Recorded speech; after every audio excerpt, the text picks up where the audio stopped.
திருமகளின் மறுவடிவம் நீதானே அம்மா. அன்று தங்கமழை பொழிந்தவளும் நீயே அம்மா. ஆதிசங்கரருக்கு செவிசாய்த்த தயாபரியே, எங்கள் சங்கடங்கள் நீங்கிட நீ அருள்வாயம்மா.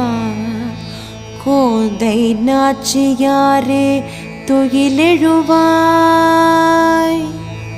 திருப்பாவை விரதம் பூண்டு நாயகனை அடைந்தவளே, பெண்களுக்கு நல் கணவர் அமைய வழிகாட்டிய தூயவளே, ரங்கநாதன் திருமார்பில் திகழ்கின்ற சூடிக் கொடுத்த சுடற்கொடியே, தெளிந்த மெய்